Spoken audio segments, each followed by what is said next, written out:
I know, I'm known for being incredibly, negative and pessimistic. Old Man Paradise, that's what they call me over Saturday Night Hypnosis. I'm a crotchety old man Paradise. That's what they call me when they're not calling me a homo. But that's neither here nor there, because sometimes I get excited, I get positive, and I get optimistic as well. And I want to share that with you guys. I want to take a moment and go in with an open mind, because the Magic the Gathering Wilds of Eldraine spoiler video, the teaser trailer just dropped, and I'm going to go through it with you guys and react to it. And maybe, just maybe, there's something of value to be loved from this Wizards of the Coast hater, from a channel that is founded on loathing this garbage company. Maybe there's something there.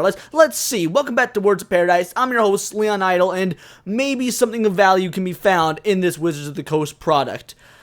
God, I hope so.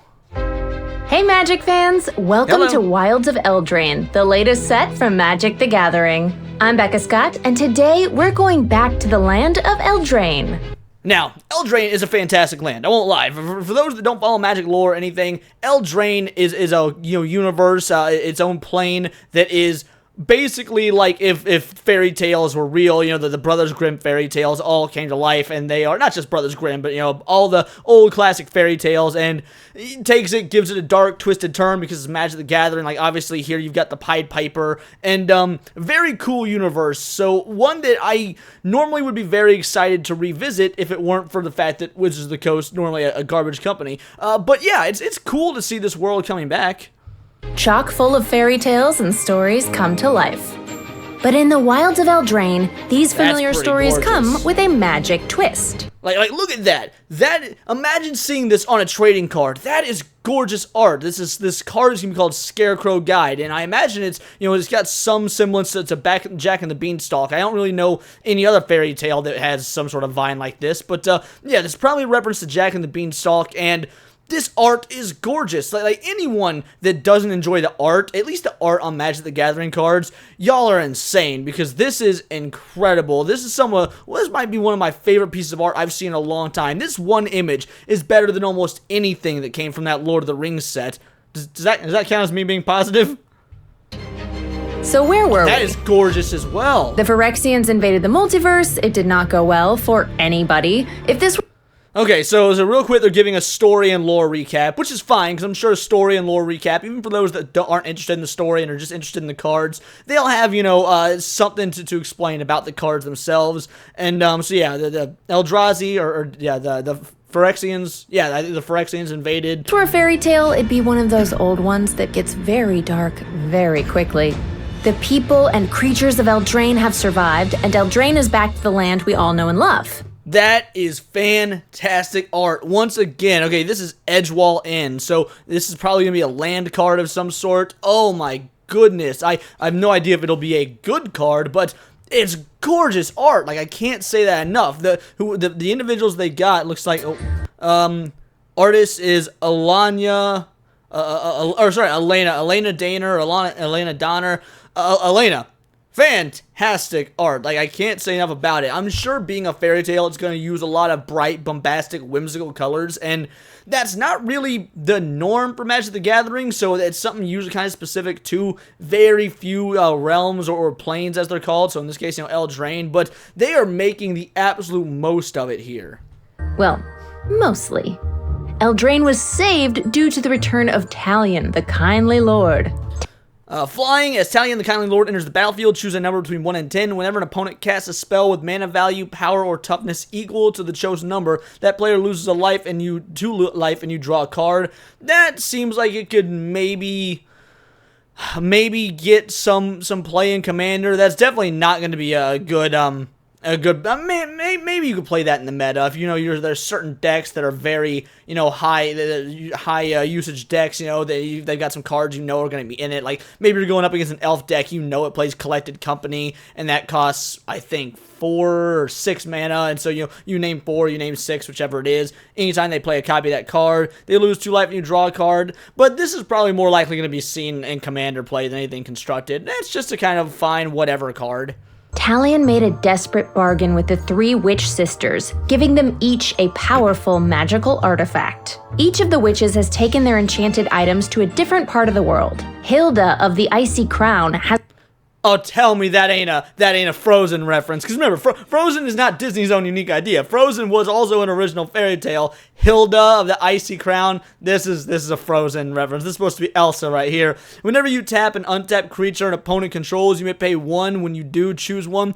Create a 4/4 white and blue elemental creature token. Put a 1/1 counter on target creature creature you control. Scry 2, then draw a card. Now, this seems like a great commander. Once again, this is probably not going to be seen a lot in tournament play, but in commander, I bet this is going to be a great card. However, I am already worrying that they're doing what I've been saying, even in my last Magic the Gathering video I did, where I interviewed those players. Shelf is a Shameless Self promo, check that out. They're worrying too much about building their cards around Commander and not about the competitive scene. And WotC, you need to stop doing that. There'll always be great cards for Commander. People always fought to Commander, whatever. It's the casual format. Start making cards for the tournament scene again. That is where you need to shift your focus and bring back Grand Prix. Has retreated into a wintry kingdom to be alone. Although she isn't as alone as she thinks. Agatha of the Vile Cauldron, Oh, that Agatha is far more of a babe than whatever Disney tried doing with Agatha Harkness. Agatha of the Vile Cauldron. Oh, look at that. Look at that sinister smile on that bust there. I see you, honey. Activated abilities of creatures you control cost X less to activate, where X is Agatha the Vile Cauldron's power. So to start off inherently is 1 less to activate. That's pretty cool. This effect can't reduce the mana in that cost to less than 1 mana. And for 4 and a red and green, other creatures you control get +1/+1 and gain trample and haste until end of turn.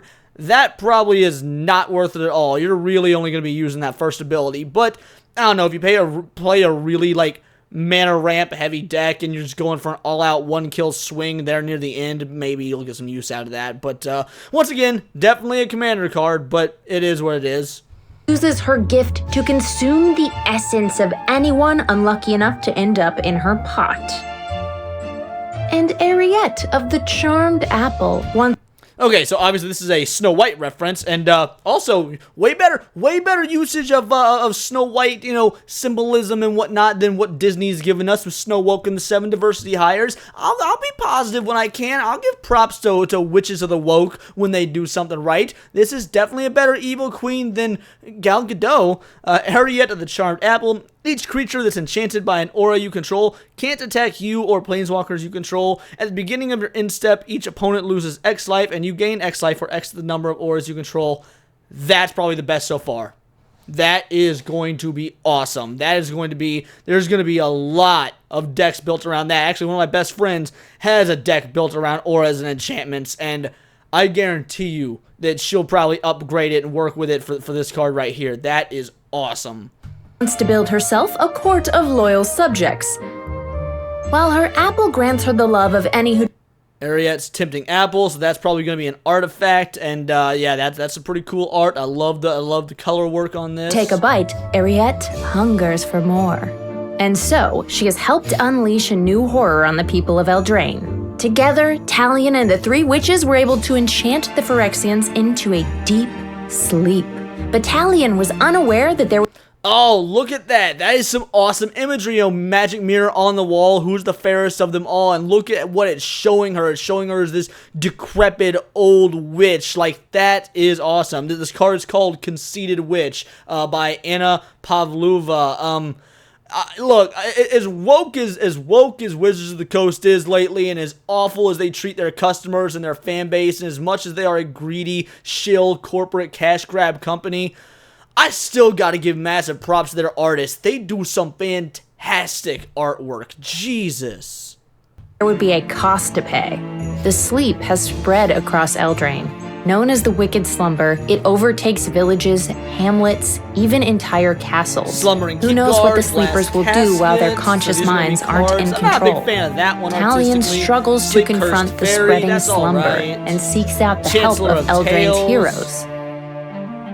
Kellen, a young farm boy with fairy blood and a mysterious family tree, is A mysterious family tree, eh? How much you want to bet he's going to be a descendant of a planeswalker? That's my guess. Let's see what he does. Alright, so they're bringing back adventures. That's pretty cool. I love the adventure mechanic. In fact, that's one of my favorite underutilized mechanics in D&D, or in Magic the Gathering. So for 1 and a white, search your library for an aura or equipment card, reveal it, put it in your hand, then shuffle, and then double strike. Other creatures you control... Oh, yeah, well, everyone knows what... Oh, wait, no. Other creatures you control get +1/+0 for each aura and equipment attached to Kel and the Fey-Blooded. Alright, that's cool. And then looks like you've got the full art version that's also pretty cool. I like this full art. Yeah, I guarantee you they're going to rape you with different artwork variants here. Recruited by Talion to learn more about the Wicked Slumber. Time will tell if he's up to the task. Into the Fey Court, that's pretty Will cool. and Rowan Kenrith are siblings who used to share a Planeswalker spark. Where one went, the other had to follow. Now, for the first time, they are divided.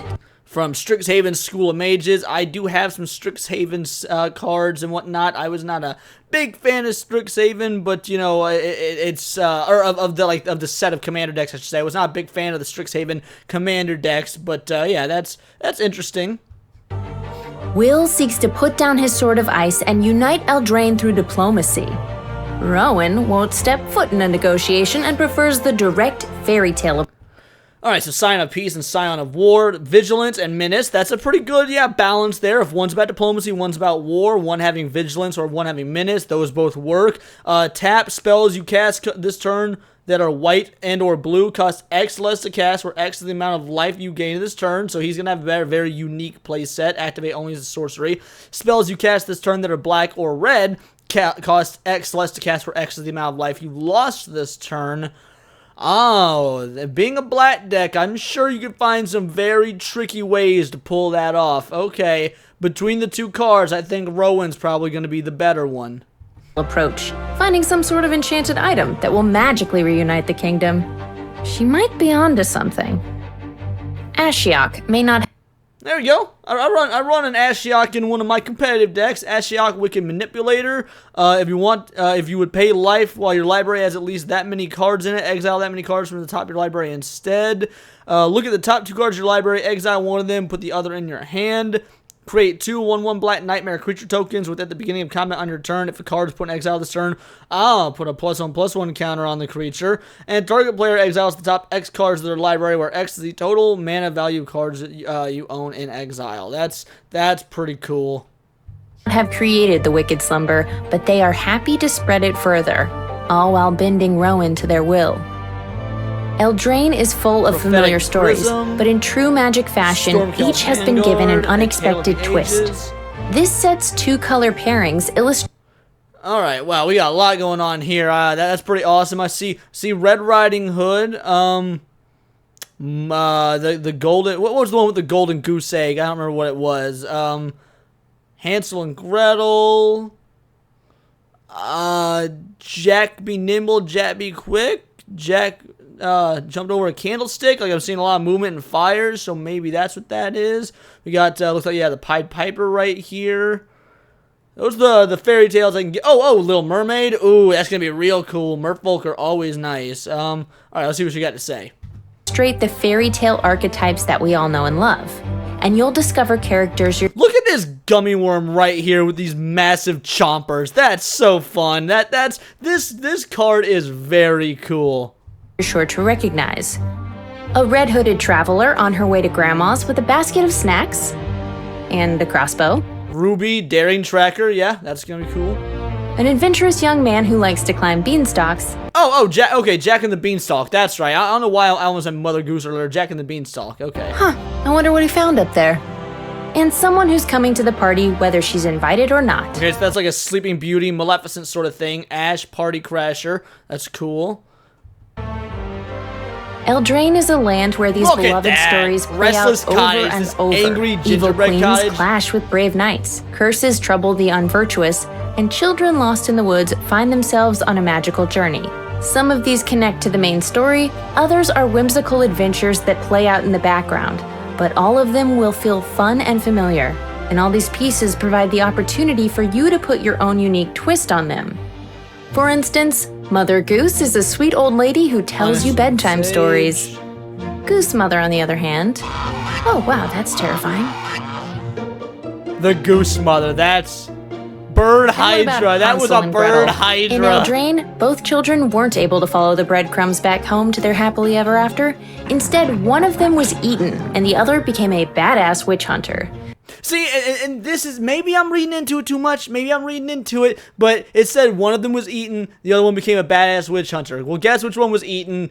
It was, Hansel, and then Gretel became the badass witch hunter, which, I love this card, I really do. This card looks, again, you got an evil gummy worm that looks like something out of Dune, like, that is hilarious. That being said, I guarantee you there were some meetings, some board meetings in Wizards of the Coast, and they were like, now if we're going to make these Hansel and Gretel cards, only Gretel can survive. We can't have the girl getting eaten and killed off because women, we need strong female characters. And that's the level of, like, that's nothing on the wokeness scale compared to what WotC has done. And maybe I'm reading into it too much. Maybe I am. I don't know. Like, it could just very simply be they had a cool idea for this card and they wanted to experiment with it. There might be no political stuff behind it whatsoever, but I gotta go with what's been the case for the last 2.5 to 5 years, and that's been WotC being increasingly woke. So now when you see something like this, it immediately makes you think. It makes you jump to it and be like, okay, were you doing this because this was a cool, unique idea? Or is this your politics shining through in the fact that you want more strong female characters and you're going to sacrifice male characters to do so? I want to know your guys' thoughts. Let me know down below. Maybe I'm reading into it too much, and because I really don't want to be that dude that tries to find something woke in everything. But Witches of the Coast is literally one of the wokest companies out there, so at this point, it's hard to take them seriously. I was enjoying this little video, until remembering they want me to buy this product sealed and give them money, which I still probably won't do. You haven't sold me on giving you sealed product money yet, but then we get to this part, and I'm like, oh right, this is definitely Wizards of the Coast, who obviously had some issues to work out around enchanted candy. These are fairy tales we all know, and in Wilds of Eldraine, you'll get to revisit these familiar stories with a magic twist. You aren't just a creature attacking for 2 damage, you are the Pied Piper leading a horde of 1/1 rats. Who could stand against his horde of rodents? Cool. What about a very angry cookie? But this is no That's ordinary Sir cookie. Ginger the Meal Ender. Every character has a role to play, and in Wilds of Eldraine, you'll find roles to... Okay, so a new mechanic. All right, new mechanic. That's interesting. Token enchantment or a role. So whenever an artifact you control is put in the graveyard on the battlefield, put a 1/1 counter on Sir Ginger, scry 1. Sir Ginger the Meal Ender has trample, hexproof, and haste as long as an opponent controls a planeswalker. Okay, so wait, where's the role coming in? To play. This new mechanic attaches an enchantment to a creature, a role, affecting their attributes and adding a fun... Okay, so it's like equipment, or it's a type of aura. Okay, so it's like an equipment or an enchantment aura. Gotcha. So I guess it being a role might have something to do with certain... wrinkle to the story. Huh. A once noble knight is transformed into a monster knight, giving him +1/+1 and trample. An evil witch charms a member of the court and schemes her way into becoming a royal witch, granting her +1/+1 and ward 1. I guess that... Yeah, but is this something that can be done to anyone? Hold on, let's back this up. And enchanted creature has +1/+1 and ward 1. So I don't know why you need to call them rolls. Like they're still just enchantments. In fact, they're token enchantments. Maybe that's why they're called rolls, is because since they're tokens, there's gonna be a way for this to be created. These are gonna get generated as opposed to regular enchantment auras you just would pull from packs. I don't get what's gonna be special about these. Schemes her way into becoming a royal witch, granting her +1/+1 and ward 1. I guess that makes her your royal wickedness. Ooh, I like the way that sounds. And sometimes it's a role you want removed. Can anyone live... Alright, that's pretty cool. Cursed, enchant creature. Enchant creature has base power 1, toughness 1/1. So we would turn this dude from a 2/4 to a 1/1. Alright. This curse off of Skybeast Tracker, I need to do something about this Goose Mother. Don't let it go to your head, Goose. Bargain is another new mechanic introduced in this set. Just like Jack traded the family cow for some magic beans, you'll be able to hawk, barter, and swap your way to victory. Bargain. Alright, you may sacrifice an artifact, enchantment, or token as you cast this spell. It costs 3 black and 1. Search your library for a card, exile it face down, then shuffle. If the spell was bargained, you may cast the exiled card without paying its mana cost. But if that spell's mana value is 4, or less, put the exiled card into your hand if it wasn't cast this way. Okay, so you can bargain it along with doing this right here. That's interesting. All right. It lets you sacrifice an artifact, enchantment, or token when you cast the spell. Once you've given something up, you receive something in return. Sacrifice a token when you cast Torch the Tower, increasing your damage to 3, and you get to scry 1. Sounds like a deal. Nothing is more crucial to Eldraine than a sense of adventure, and so the adventure mechanic makes a return. This ability allows you to cast either the creature card, in this case Besotted Knight, or choose to send your creatures on an adventure. If you choose to activate Betroth the Beast, you get to create a Royal Roll token, giving your target +1/+1 and ward 1. Your adventure is then... Okay, so that's how it works then. Okay, create a Royal Roll token to your, attached to target creature you control. So that's their tokens. I don't know if there's going to be any real Royal or Roll cards, or are they all just going to be tokens and they're going to become listed in text like this. I don't know. I can't say I'm a big fan of that. I'm trying to be positive. But as the video goes on, there's more stuff that is kind of being just whatever. I do like the bargain mechanic. The art's been fantastic. I don't know how I feel about this Aura Roll mechanic. It seems silly. Your adventure is then sent into exile, but can later return as its creature card to complete the quest. Perfect. Another successful adventure. And in this set, look for 2-color adventures. Oh yeah, of course that... Alright, that's pretty cool. I won't lie. 2-color adventures, that's pretty sweet. For 1 red, and then you can cast it for 2 in a blue. Also, that's pretty adorable. Frolicking Familiar. That's pretty great. Blow off steam deals 1 damage to any target. So yeah, you pay 1 red, you ping them for 1, and then for 3 you can bring them back later. Whenever you cast an instant or sorcery spell, Frolicking Familiar gets +1/+1 until end of turn. That's gonna go real well in a red-blue deck. I can imagine this card being great. And then you can send him on an adventure for 3. Exile the top 2 cards of your target opponent's library face down. You may look at and play one of those cards as long as they remain exiled. Oh wow! Let's see your opponent's library. Now, it doesn't say you can cast mana of any color, so I mean, you may have to have the same... This might not be as effective as you want it to be, but... Huh. Dragon makes treasure. Sagas are also back. What better mechanic to use in Eldraine than one that allows you to tell a story? This saga features the 3 blind mice. Oh great, now that song is stuck in my head. This set also has a commander deck centered around rolls.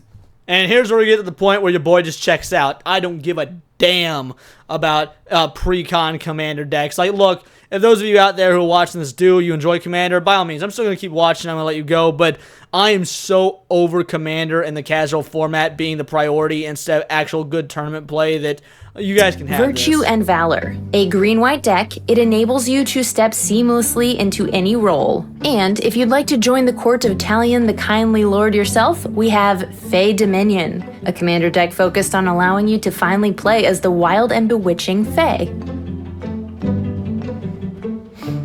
Fairy tales are known for their lush illustrations, and Wilds of Eldraine is no exception, with a huge variety of gorgeous treatments. Alright, so we got some full art lands here. None of them really that amazing. I kind of like the plains and the forest. But the island, swamp, and mountain, I've seen a lot better.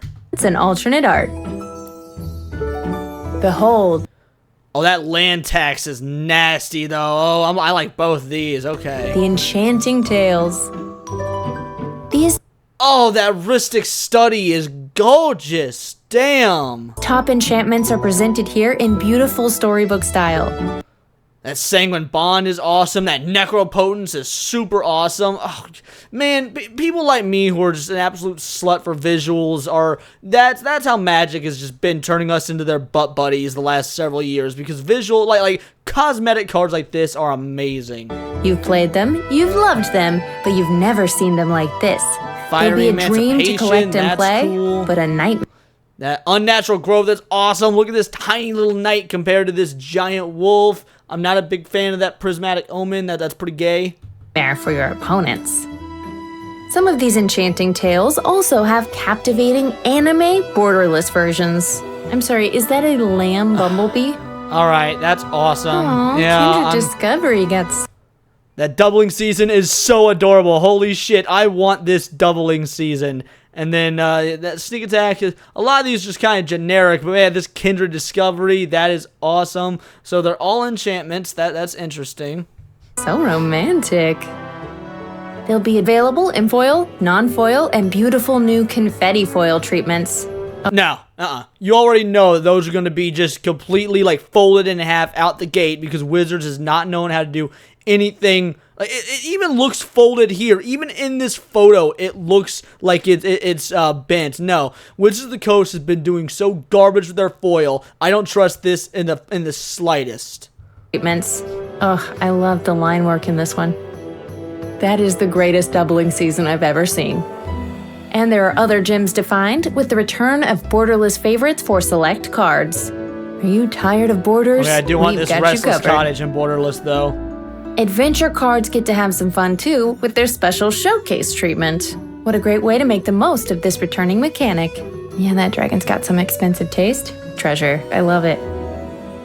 Wilds of Eldraine will be available for pre-release the weekend of September 1st through 3rd. Okay. On Arena, check out the early streamer event on August 31st, then enjoy the set release on September 5th. It will be available everywhere on September 8th. And if you want to read even more of the story, make sure you take a look at the web fiction, which is available right now. And check out these 2 promotional cards that will be available at your local game store. Alright, that's pretty cool. These versions of Pyroblast and Ice Out are going to be the promos, and it's, of course, the siblings. I would not mind owning both of these. That's pretty cool. Pyroblast and Ice Out. Keep your eyes peeled for what inspired these promos as we get closer to launch day. And that's a quick little peek at some of what you'll find in the wilds of Eldraine. There's so much more to discover in this tangled, wild, enchanting world, but now it's time for us to end like every good fairy tale. And they played happily ever after. Right. Perfect.